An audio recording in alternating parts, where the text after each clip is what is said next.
어, 여러분 추석 잘 쉬셨습니까? 추석 명절이 다 우리에게 기쁜 날만 같지는 않습니다. 어떤 분들은 외롭게 보낸 분들도 있을 것이고 그리움이 있지만 그 그리움 제대로 채우지 못한 채로 돌아온 분들도 있을 겁니다. 또 명절에 가족들이 모이다 보니까 마음 상하고 힘든 일들 경험한 분들도 없지 않을 겁니다. 오늘 예배를 통해서 모든 서운했던 감정들, 아팠던 것들 다 씻어버리고 또 기쁨과 은혜로 충만케 되는 귀한 날 되기를 바랍니다.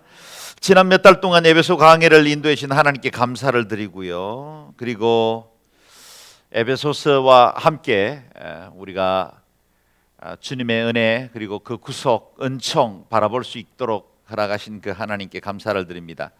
에베소서를 통해서 우리는 그리스도인의 선택 그리고 구원, 교회의 위대함, 교회의 사명, 관계의 축복 이런 것들을 들을 수가 있었습니다.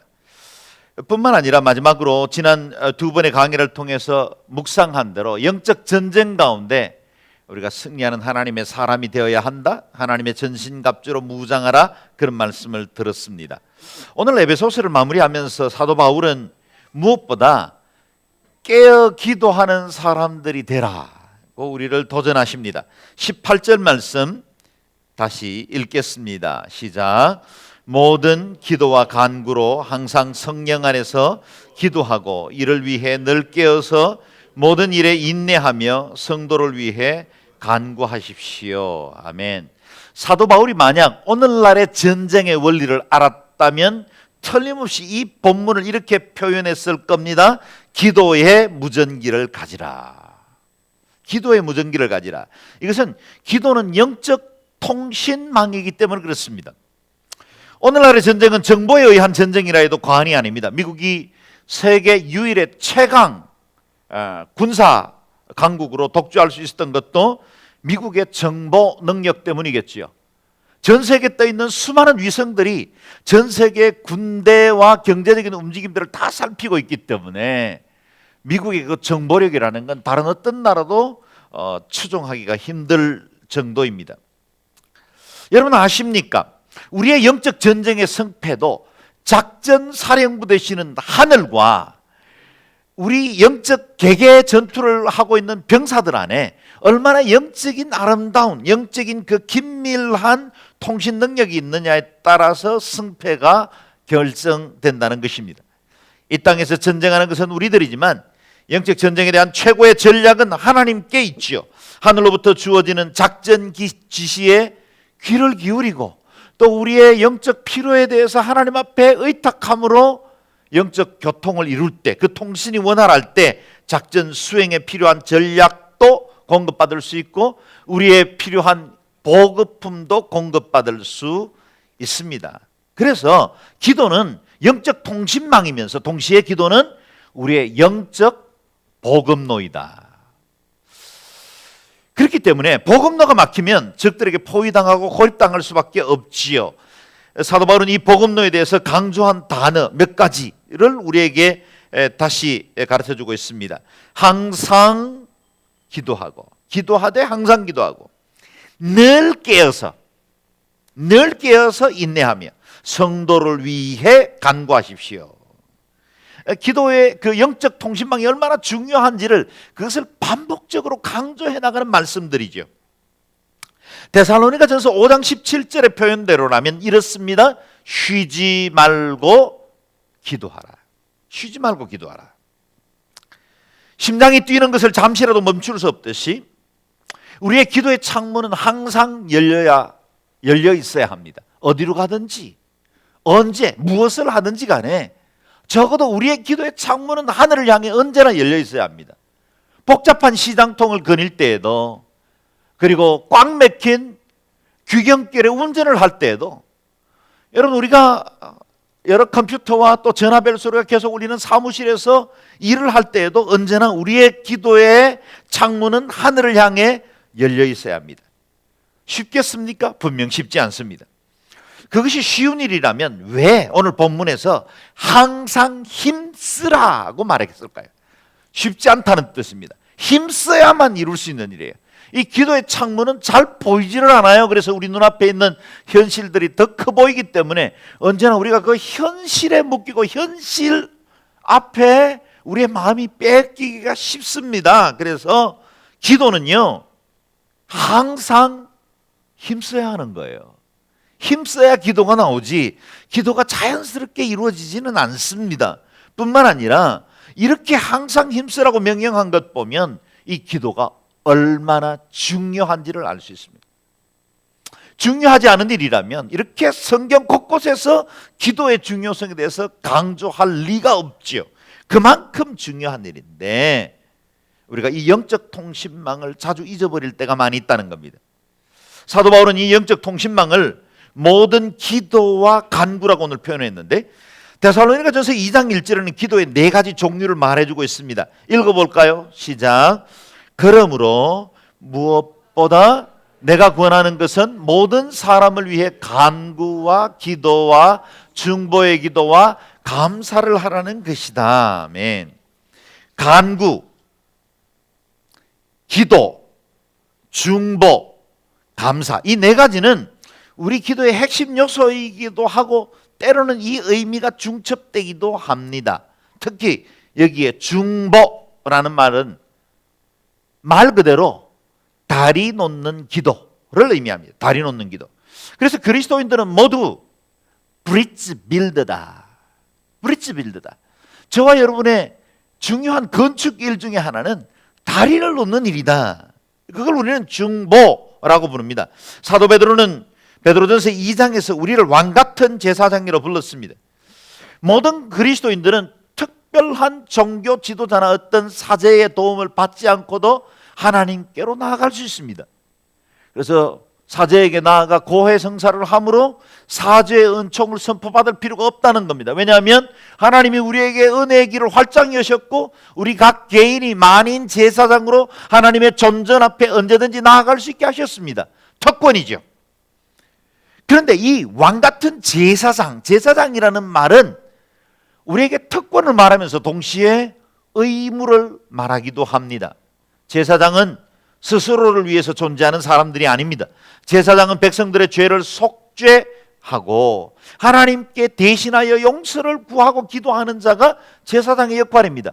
그래서 라틴어에 제사장이라는 말은 다리 놓는 자, 브릿지 빌더 그런 뜻을 가지고 있습니다. 우리는 하나님과 세상 사이에 선 사람들입니다. 여기 죄악 가운데 빠져있는 세상과 지고하시고 아름답고 거룩하신 하나님 사이에 서 있는 자들, 그리고 그 사이에 다리를 놓는 자가 그리스도인이라는 거예요. 나는 누굽니까? 브릿지 빌더입니다. 여러분은 누구십니까? 브릿지 빌더입니다. 나의 삶에 대한 정체감은 나는 다리를 세우는 사람이다 라는 거예요. 이렇게 다리 놓는 자를 오늘 본문의 표현을 빌어서 저는 망대 위에 선 사람들이다 그렇게 표현하고 싶습니다. 망대는 높은 곳에 위치하고 있지요. 수박서리를 막기 위해서 원두막을 지어도 높게 짚습니다. 그래서 밤이든 낮이든 어느 누군가가 와서 서리하지 못하도록 막아 쓰는 게 망대의 위치지요. 적의 침입을 막는 보초들 또 파수꾼 역시 높은 곳에 서야 먼 곳까지 구석구석을 살필 수 있습니다. 제가 군대 생활할 때 경계병의 임무, 그런 사명 수칙에 대해서 암송을 하기도 했는데 항상 경계병은 가까운 곳에서부터 먼 곳까지 우에서 좌로 좌에서 우로 아주 세밀하게 그 앞을 살펴야만 적을 막을 수가 있습니다. 망대에 선 사람들, 그 사람들은 멀리 보는 사람들이고 먼저 보는 사람들이고 깨어있는 사람들입니다. 반복할까요? 망대에 선 사람들은 멀리 보는 사람들이고 먼저 보는 사람들이고 깨어있는 사람입니다. 그래서 이사야 62장에는 이 망대에 선 사람들을 이렇게 표현합니다. 같이 한번 읽어볼까요? 6절 7절 말씀입니다. 시작. 예루살렘아 내가 네 성벽에 파수꾼을 세워두었다. 그들은 밤이나 낮이나 잠잠해서는 안 된다. 여호와를 일깨워드려야 할 너희는 가만히 있지 말고 그분이 예루살렘을 세우시고 세상의 자랑거리가 되게 하실 때까지 여호와께서 쉬시지 못하도록 해야 한다. 아멘. 예루살렘아 그랬어요. 이 말은 곧 그리스도인들, 예수 안에서 거듭난 사람들에 대한 호칭입니다. 예루살렘아, 나의 신부된 예루살렘아, 내가 구별하여 빼어세운 하나님의 사람아, 그런 뜻이죠. 예루살렘아, 내가 너를 성벽의 파수꾼처럼 세웠다. 믿음의 사람들, 먼저 예수 그리스도를 구주로 영접하고 거듭난 사람들의 사명은 파수꾼이다. 망대 위에 선 사람들이다. 그런 겁니다. 밤이나 낮이나 잠잠해서는 안 됩니다. 파수꾼이 저 멀리에서 적이 쳐들어오는 것을 보았어요. 그때는요, 이 성 안에 있는 사람들에게 알려야 합니다. 그게 파수꾼의 사명입니다. 나팔을 불어야죠. 그리고 적이 달려오는 것에 대해서 알려야 되고 봉합불을 올려야 합니다. 그게 파수꾼의 사명이죠. 그것을 기도로 표현을 했는데 여호와를 일깨워 드려야 한다 그랬어요. 우리 하나님이 주무시겠습니까? 여호와는 졸지도 아니하고 주무시지도 아니하신다고 시편은 고백하고 있잖아요. 주무시는 분이 아니십니다. 그럼에도 불구하고 이 중보기도는 하나님께 우리의 소원을 아뢰을 때 열방을 위해서, 우리의 민족 공동체를 위해서 올려드리는 자가 되어야 한다는 겁니다. 성벽 위에 서면, 파수꾼이 되면 세상을 보는 눈이 달라집니다. 그냥 성 안에 살 때는, 또 그냥 일반 백성들 중에 한 사람으로 살 때는 별로 관심 없던 것들이 망대 위에 서면 다르게 보이기 시작해요. 그래서 에베소서를 마무리하면서 여러분들을 이 망대 위로 초대를 합니다. 이제는 관심도 없었던 나라, 나와 상관없었던 민족, 한 번도 만나보지 못했던 어떤 people, 종족 그룹을 위해서 기도하기 시작합니다. 왜요? 망대 위에 서 있기 때문에. 내 집 울타리 안에만 머물러 있던 내 기도가 지경이 넓어지기 시작합니다. 이웃을 위해 중보하게 되고 열방의 필요를 보게 됩니다. 세계를 품는 그리스도인이 됩니다. 하나님의 눈으로 세상을 보게 되고 주님의 심장을 가지고 열방을 대하게 됩니다. 오늘 본문은 두 가지 중보의 대상에 대해서 말해주고 있죠. 첫 번째는 여러 성도들을 위해서 기도하라고 하십니다. 다시 18절 말씀을 읽어보겠습니다. 시작. 모든 기도와 간구로 항상 성령 안에서 기도하고 이를 위해 늘 깨어서 모든 일에 인내하며 성도를 위해 간구하십시오. 아멘. 성도를 위해 간구하십시오. 교회는요, 믿음의 사람들은 서로를 위해서 기도하도록 부름받았습니다. 우리가 망대 위에 서서 해야 할 첫 번째 일은 서로를 위한 중보의 기도입니다. 우리가 다른 사람을 위해서 기도해야 할 이유는 무엇입니까? 우리의 싸움은 다른 성도들과 함께 연합된 전쟁이기 때문입니다. 연합된 전쟁입니다. 우리가 한 교회 공동체를 이룰 때 알게 모르게 우리는 서로 깊이 의존되어 있습니다. 신앙생활은 각자 하는 것인데 구원도 각각에 있지요. 남들이야 어찌하든지 나 혼자 하나님 앞에 똑바로 서면 되지. 이 말은 정말 옳은 말입니다. 그러나 그리 쉽지는 않습니다. 정말 맞는 이야기인데 그게 그렇게 호락호락하지 않습니다. 왜냐하면 우리는 신앙적으로 서로 깊이 의존되어 있기 때문입니다. 주변 성도들과 상관없이 나 혼자 깨어서 신앙생활 잘하기가 쉽지 않더라는 겁니다. 그래서 함께 신앙이 성장하고 함께 은혜를 경험해야 합니다. 아마 우리 중에 신앙생활 잘 해보고 싶어서 여러 교회를 방문하다가 양지 온누리교회까지 오신 분들도 있을 겁니다. 저는 실제로 그렇게 하는 것이 맞다고 생각합니다. 신앙 공동체는 신중하게 결정해야 합니다. 제가 믿기로는 신앙생활을 하는 사람들은, 믿음 생활이 언제나 내 삶의 중심에 있는 사람들은 교회만 잘 정해도 인생은 거반 성공한 겁니다. 그만큼 우리의 영적 생활에는 아주 굉장히 중요한 영향을 끼칩니다. 같은 교회에서 신앙생활을 하는 성도들이 내게도 영향을 많이 주기 때문입니다. 열심히 기도하고 말씀 배우기를 즐겨하는 교회 다니면 나도 그렇게 영향을 받아 어느새 내 믿음이 자라납니다. 나누기를 좋아하고 섬기는 일에 열심인 공동체에 들어가면 나도 더불어 살게 되고 교제하기를 기뻐하고 나누는 일을 즐겨합니다. 그러나 서로 비평하고 부정적인 시각이 가득한 공동체 소속에 돼 있으면 나도 모르게 이상하게 삐딱해집니다. 그리고 다른 사람들 정죄하게 되고 공동체 안에서 자꾸 이런 말들이 떠오를 때 나도 거기에 합류하게 돼요. 여러분, 우리 그리 대단하지 않습니다. 우리 인격요 고만고만합니다. 우리 믿음요 그다지 대단치 않아요. 우리는 서로에게 영향을 받습니다. 그래서 우리 곁에 있는 성도들, 우리 믿음의 공동체를 위해서 기도하는 일이 너무 중요하다는 거예요. 너무 중요해요.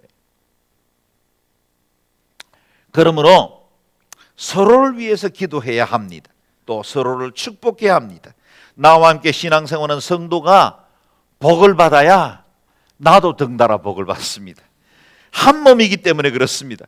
원하든 원치 않든 우리는 그렇게 서로 의존되어 있습니다. 뿐만 아니라 우리의 영적 전쟁도 언제나 공동전선을 형성합니다. 공동전선입니다. 내가 아무리 훌륭한 전투 능력을 소유한 병사랄지라도 혼자서 전쟁을 치를 수는 없습니다. 한 부대에 잘 훈련된 소수의 특수 병사들이 있는 것보다 전투력은 약간 떨어지지만 연합전선을 펴서 함께 효과적으로 전략을 구상하는 부대가 훨씬 더 강력한 팀이 됩니다. 우리의 신앙은 단체전이지 결코 개인전이 아닙니다. 우리 교회에 어떤 교회의 소수의 사람이 시험이 들어 어려움에 처하게 되면 그 교회 전체가 휘청거리는 것을 볼 수 있습니다. 제가 LA에서 주변에 깨어지고 아파하는 많은 교회들을 봤는데 그 교회의 성도들이 다 미안하지만 수준이 낮아서 그렇게 된 일이 아닙니다. 그 교회 가운데 5%만 이상하게 교회를 비틀고 문제를 일으키면요, 온 교회가 휘둘려버려요. 95%가 건강한데요, 천만에요. 그렇게 안 됩니다. 95%는 담임 목사님을 지지해요. 그런데 5%가 반대자가 됐어요. 그 교회요, 반드시 그 목사님 거기 못 견디고 나가게 돼 있어요. 이게 교회입니다. 그러면요, 온 교회가 함께 시험 들어요. 제가 사역하던 LA의 그 교회 가까운 한 교회는 깨어지고 또 깨어지고 깨어지고 또 깨어지고 갈라진 교회가 또 갈라지고, 그래서 한 교회로부터 나온 교회가 15개, 한 10대여 개 교회가 됩니다. 정말 훌륭하게 사역했죠. 많은 교회를 개척했습니다. 그러나 그것이 건강하게 나누지 않았다는 것이 그것이 참 아픔이죠. 여러분, 우리의 신앙은 단체전이지 결코 개인전이 아닙니다. 우리는 함께 서로 운명 공동체입니다. 서로 중보해야 합니다. 서로 성장해야 합니다. 그래서 서로 잘 돼야 교회 공동체가 함께 아름답게 서나갈 수 있습니다. 서로를 위해서 기도하십시오. 나를 위해서라도 기도해야 합니다. 두 번째는 복음 전도자와 그 사역을 위해서 중보하라 그랬습니다. 19절 말씀 같이 읽겠습니다. 시작. 또 나를 위해 기도하기를 내게 말씀을 주셔서 입을 열어 복음의 비밀을 담대하게 알릴 수 있게 해달라고 기도해 주십시오. 아멘. 복음 사역자들에게 중보 기도는 절대적으로 중요합니다. 사탄은 복음 전하는 것을 굉장히 싫어합니다. 그래서 복음 사역자들이 하는 그 일들을 방해하기 위해서 갖가지 전략을 가지고 집요하게 공격합니다.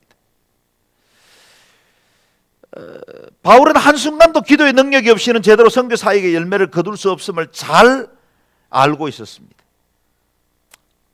제가 양지 온누리 오기 전에는 온누리교회 이천선교 본부장과 지금 맡고 있는 두란노 해외 선교 본부장을 겸임을 했습니다.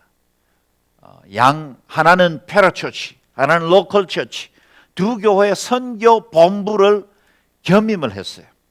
색깔이 비슷했기 때문에 사실은 사역적으로 좀 이렇게 일체성이 있었습니다. 쉬웠어요. 그런데 그 사역하는 동안 참 힘들었습니다. 물론 즐겁게 사역했고 내게 주어진 선교 사역이기 때문에 쉼없이 다름질했지만 제게 참 영적으로 결핍된 것이 있었어요. 그런데요, 양지에 와가지고는 두란노 해외선교회 본부장 여전히 섬기고 있습니다. 여러분 아시는 대로 지난 9월 초에도 2주간 가까이 출장을 다녀왔습니다. 내일 이제 또 출장으로 떠납니다. 사역이 많습니다. 그럼에도 불구하고 제가 이전처럼 지치거나 힘들지를 않아요. 이전처럼 그렇게 어렵게 이렇게 사역하지를 않습니다.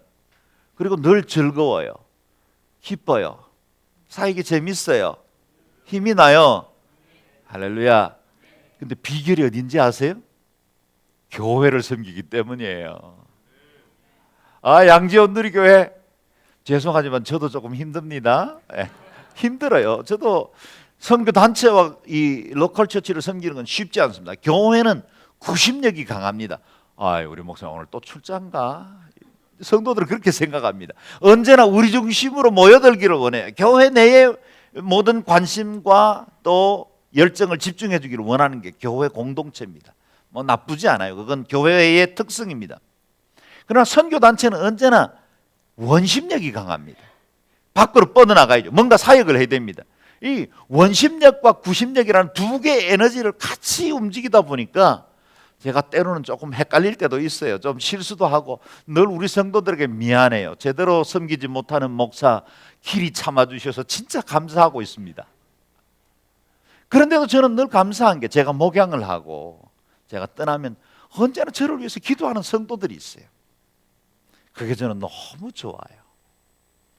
그래서 지치지 않는 것 같아요. 그래서 늘 하나님이 주시는 그 공급하시는 힘으로 섬길 수 있어서 좋아요. 똑같은 선교를 섬기는데 교회라는 공동체에 함께 기도의 동력자들이 제 뒤에 늘 든든히 있기 때문에 제가 어디 가든지 힘이 납니다. 두렵지를 않아요. 기쁨으로 섬길 수 있어요. 여러분 고맙습니다. 제가 이렇게 말할 때 뜨끔한 분이 몇 분이 계시네. 네. 뜨끔한 분들이 계신 거는 저를 위해서 기도 안 했던 것 같은데 기도해 주세요. 그리고 그것이 제게는 얼마나 큰 힘인지 몰라요. 저는 본부에 있지만 제가 어디를 나가면 사람들이 늘 도육한 선교사님 그렇게 부릅니다. 어떤 모임이나 이런 회의 같은 데 가도 도육한 선교사라고 불러요. 왜냐하면 저는 지금도 선교 사역을 하기 때문입니다. 여러분 저를 위해서 기도해 주시고 또 선교 사역자들을 위해서 기도해 주세요. 우리 양지원 누리교회는 늘 선교사를 가까이에서 두고 섬길 수 있는 교회입니다. 그를 위해서 섬기고 또 기도할 수 있는 특권을 가진 교회지요. 늘 복음 사역자들을 위해서 기도해 주시기를 바랍니다. 사도 바울은 그 자신이 가지고 있는 메시지가 분명했는데 중보 기도를 통해서 이 메시지가 전달되어야 한다는 사실을 알고 있었어요. 보세요. 여기 말씀의 순서를 보면 먼저는 내게 말씀 주시기를 기도했고 말씀 주시기를 두 번째는 가진 말씀 입을 열어 전할 수 있도록 기도했고 또 세 번째는 복음의 비밀을 담대하게 알릴 수 있도록 기도해 주십시오. 이 세 가지. 여러분 복음 사역자들은 먼저 말씀이 있어야지요. 그 다음에 그 말씀을 입을 열어야 합니다. 그리고 그 말씀을 담대히 전할 수 있는 복음의 능력이 필요합니다. 이 세 가지가 함께 이루어질 때 복음 사역이 또 효과적으로 이루어집니다. 저희 두란노 해외 선교에서는 선교 후보자가 모든 훈련을 마치고 허입된 후에 파송되기 전까지 두 가지를 요구합니다. 첫 번째는 저희 온누리 교회는 선교사를 전적으로 재정 책임을 다 감당하지 않습니다. 그래서 우리가 일부를 지원을 하고 나머지는 개인이 펀드레이징을 해야 돼요. 그래서 각 지역마다 후원금의 모금액이 다릅니다. 일본과 방글라데시는 모금액이 다릅니다. 그래서 그 금액을 채워질 때까지는 저희가 현장으로 보내지를 않아요. 만약에 내가 낯선 언어로 전혀 다른 문화에서 예수 그리스도가 구주이고 그 구원자이신 주님을 설득해서 그가 예수 믿게 하려면 한국말로 모국에서 자신이 알고 있는 동료들에게 내가 선교사로 가는 것이 얼마나 소중한 것인지를 함께 기도하고 물질적으로 후원해 주십시오. 설득 못한다면 그거 이상하지 않아요? 그래서 반드시 본인이 펀드레이징을 하게 합니다. 또 한 가지는 100명의 중보기도자 리스트를 가져와야 합니다. 그냥 이름만 자기가 임의로 적어내는 게 아니라 전화번호와 주소까지 정확하게 100명의 리스트를 가져와야 파송을 해줍니다. 그래서 적어도 선교사 한 사람이 현장에 갈 때 100명의 사람들은 함께 가져야 된다는 거예요. 중보기도가.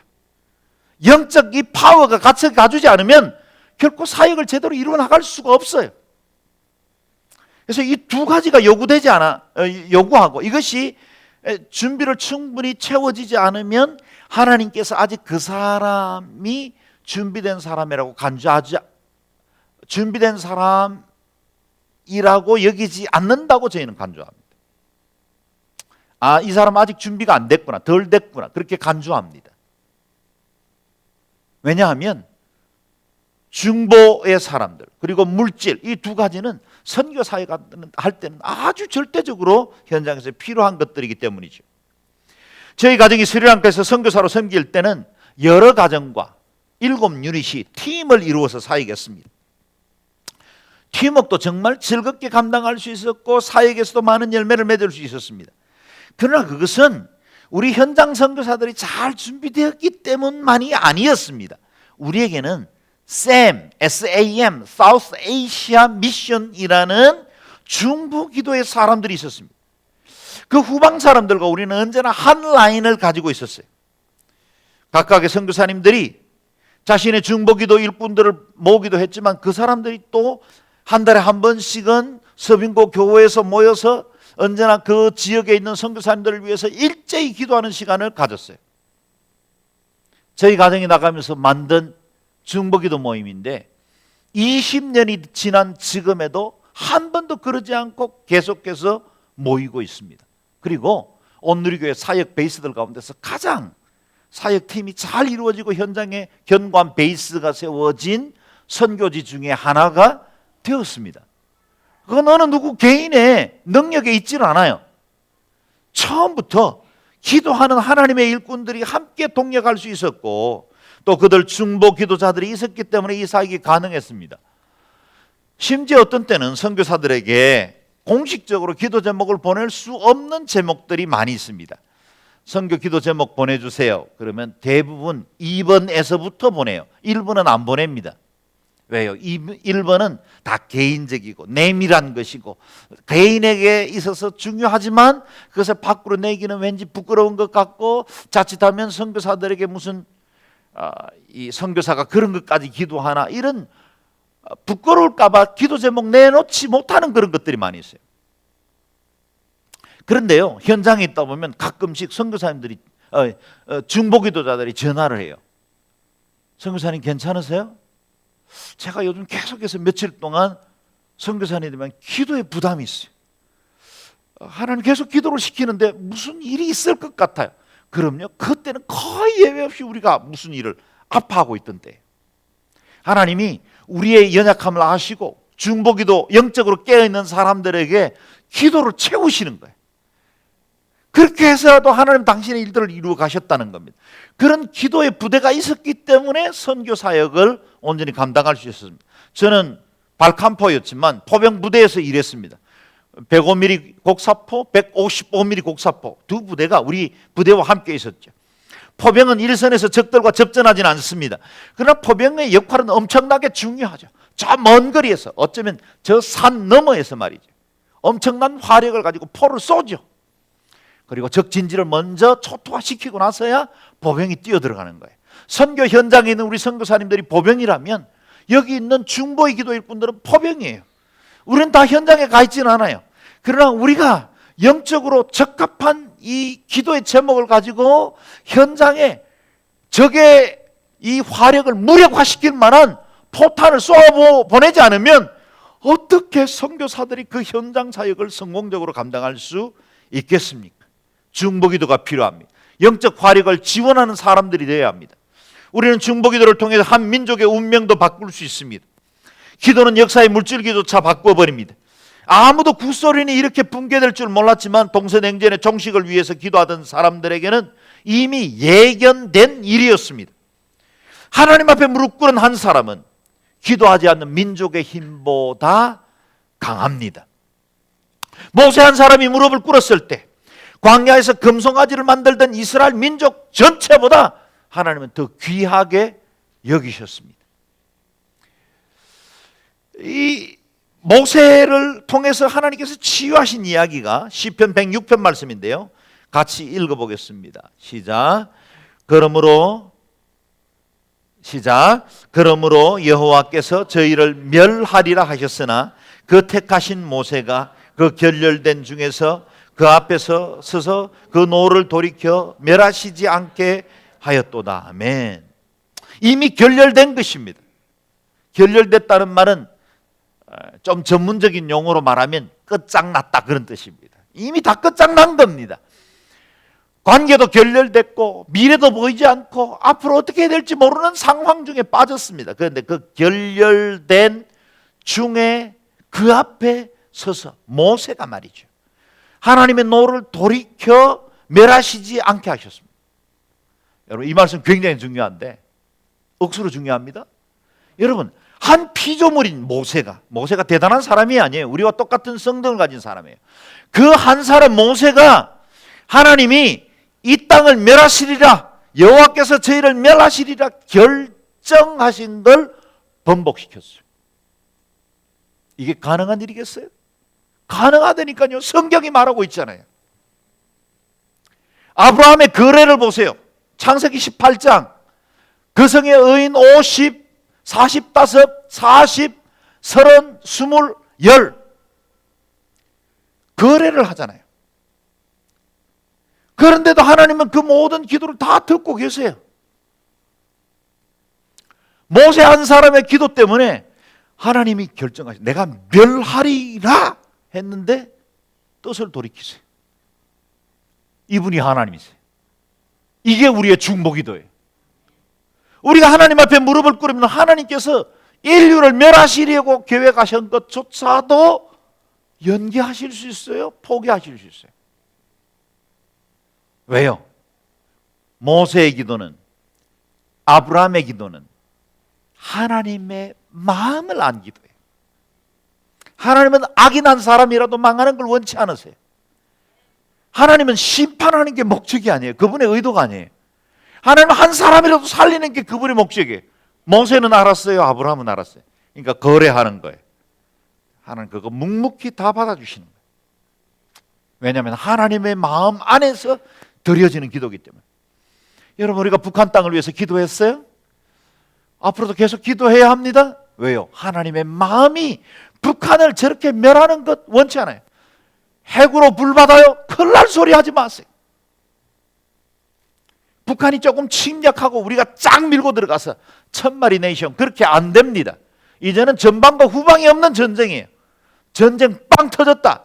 그럼 우리는 저 아프리카보다, 저 르완다보다 더 못하는 나라가 될 거예요. 우리가 가지고 있는 이 화력이라는 것은 전 세계 가장 밀도 높은 전투력, 그리고 가장 강력한 화력이 다 이 한반도 땅에 모였어요. 전쟁요? 큰일 날 소리예요. 지금은 결렬되어 있지만 결렬된 중에 하나님의 사람이 무릎을 꿇어야 이 땅을 치유할 수 있어요. 하나님은 이 저주 가운데에서 건질한 사람을 찾으십니다. 그래서 존 낙스는 스코틀랜드를 내게 주옵소서, 아니면 죽음을 주옵소서 기도했습니다. 여러분, 부흥은 그저 오지 않습니다. 하나님께서는 우리의 기도 없이도 얼마든지 당신의 뜻을 이루어갈 수 있지만 우리의 기도 안에서 당신의 계획을 성취해 나가기를 원하십니다.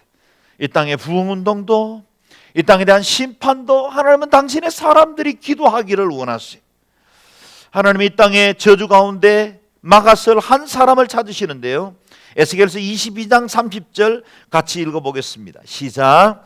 이 땅을 위해 내 앞에서 성벽을 쌓고 성의 무너진 틈에 서서 나로 하여금 성읍을 멸망시키지 못하게 할 사람을 찾았지만 그들 가운데 한 사람도 찾을 수가 없었다. 하나님의 탄식입니다. 하나님의 탄식. 한 사람만 있으면 되는 거예요. 예루살렘 성을 멸망시키려고 하는데 그 성을 멸망하지 못하도록 막아설 사람, 마치 모세가 그 결렬된 중에 무릎을 꿇었던 것처럼 그 같은 사람이 있기만 하면 하나님은 취소하고 싶어 하세요. 매를 들었지만 때리고 싶어 하는 하나님이 아니세요. 그 하나님의 마음을 알고 막아설 한 사람만 있으면 이 성을 치유할 수 있습니다. 사랑하는 여러분, 이 세상 구석구석에 얼마나 성에 무너진 데가 많습니까? 수천만의 잡신과 우상에 의해서 이 세상은 곳곳에 황폐하게 무너져 내리고 있습니다. 돈과 권력과 섹스 때문에 자신의 중심과 양심을 팔아버리는 이 사람들의 무너진 마음들 말이죠. 이 성에 중보할 사람들, 막아설 사람들이 필요합니다. 망대 위에 선 사람들, 깨어있는 파수꾼들이 필요합니다. 열방은 골방에서 움직여집니다. 세계를 위해 중보기도하는 책 중에 가장 권위 있는 책으로 알려진 패트릭 존스톤이 편집한 책 세계 기도 정보지, 여러분 아실 겁니다. 전 세계 200여 국가의 일반 정보와 기도 제목이 담겨 있는 중보기도의 딕셔너리입니다. 저는 이 책의 영어 이름이 너무 마음에 듭니다. Operation World. 세상을 오퍼레이트 해나가는 힘은 무릎에서 나온다는 거예요. 무릎에서. 저기 G7이 아니라, 세상의 열강들이 아니라, 경제적인 파워가 아니라 무릎 꿇는 자들에 의해서 오퍼레이션 월드가 이루어지는 거예요. 하나님은 저와 여러분의 기도를 통해서 세상을 움직이기를 원하십니다. 골방의 조아린 기도의 사람의 무릎 위에 세상이 움직여집니다. 사도 바울이 요청한 기도의 제목은 무엇입니까? 20절입니다. 같이 읽어보겠습니다. 시작. 내가 이것을 위해 사슬에 매인 사신이 되었습니다. 그러므로 내가 복음 안에서 마땅히 해야 할 말을 담대하게 말할 수 있도록 기도해 주십시오. 아멘. 복음을 전할 수 있는 길이 열리도록 기도를 부탁합니다.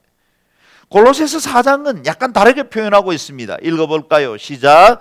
또한 우리를 위하여 기도하되 하나님이 전도할 문을 우리에게 열어주사 그리스도의 비밀을 말하게 하시기를 구하라.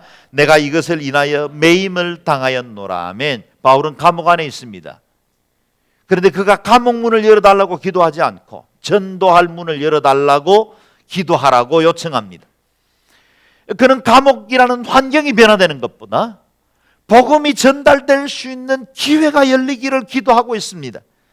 우리가 그저 어려운 환경이 변화되기를 기도하는 것보다, 이 고통의 일이 빨리 끝나기를 기도하는 것보다 하나님의 뜻이 이루어지도록 기도하는 것이 더욱더 중요하다는 사실을 말해주고 있습니다. 과연 우리가 주일 1, 2부 예배에 요즘 묵상하고 있는 대로 빌립보서 1장에서 전도할 문이 열렸고 온 친위대 안에 복음이 증거되었다, 복음의 진보가 있는 사실을 여러분이 알기를 원한다 라고 말하는 것처럼 복음의 진전이 있었다는 거예요. 감옥 문은 닫혔는데 복음의 문은 열렸어요. 사랑하는 여러분, 우리의 환경, 우리의 건강, 그리고 우리의 여러 가지 직장이나 일터들이 어렵고 힘들어도 우리가 하나님 앞에 중보하고 기도할 때 하나님은 우리의 기도를 통해서 여러 예측하지 못했던, 상상하지 못했던 문들을 열어 가십니다. 바울은 그가 쇠사슬에 매인 것이 복음 사역을 더 이상 감당할 수 없는 막다른 골목으로 여기지 않았습니다. 오히려 세계의 심장부를 이루고 있는 로마의 중심부의 복음을 증거할 수 있는 기회로 삼았다는 거예요. 여러분의 삶이 흥하든지 망하든지 잘되든지 못되든지 살든지 죽든지 하나님의 뜻을 이루는 도구가 되시기를 주의 이름으로 축원합니다. 여러분 앞에는 어떤 문들이 닫혀 있습니까? 무슨 문부터 열고 싶습니까? 지금 여러 막혀있는 환경이 복음의 진보를 이룰 하나님의 손길은 아닐까요? 지금 이때가 중보의 망대 위에 서야 할 시간은 아닙니까?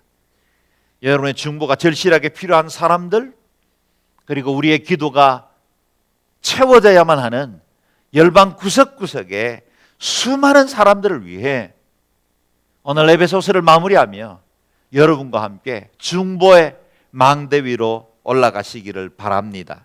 마지막으로 23절, 24절 말씀으로 여러분을 축복하고 싶습니다.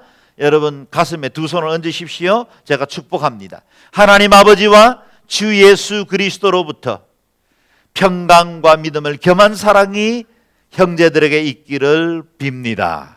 변함없이 우리 주 예수 그리스도를 사랑하는 모든 사람들에게 은혜가 있기를 빕니다.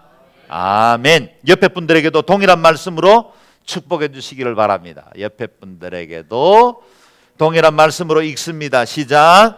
하나님 아버지와 주 예수 그리스도께로부터 은혜와 믿음을 겸한 사랑이 형제들에게 있기를 빕니다. 변함없이 우리 주 예수 그리스도를 사랑하는 모든 사람들에게 은혜가 있기를 빕니다. 아멘. 다 같이 자리에 일어서실까요? 일어서서 오늘 중보의 망대 위로 나아가실 수 있기를 바랍니다. 그래서 하나님, 일평생 우리 자신과 우리 가족을 위해서도 기도하지만 교회와 이웃과 지역사회와 이 나라의 민족 북한 땅 열방을 위해서 기도하는 중보의 사람이 되게 해 주옵소서. 망대 위에 서서 더 멀리 보게 하시고 먼저 보게 하시고 그리고 깨어 소리칠 수 있는 하나님의 사람들 되게 하여 주옵소서. 통성으로 같이 기도하겠습니다.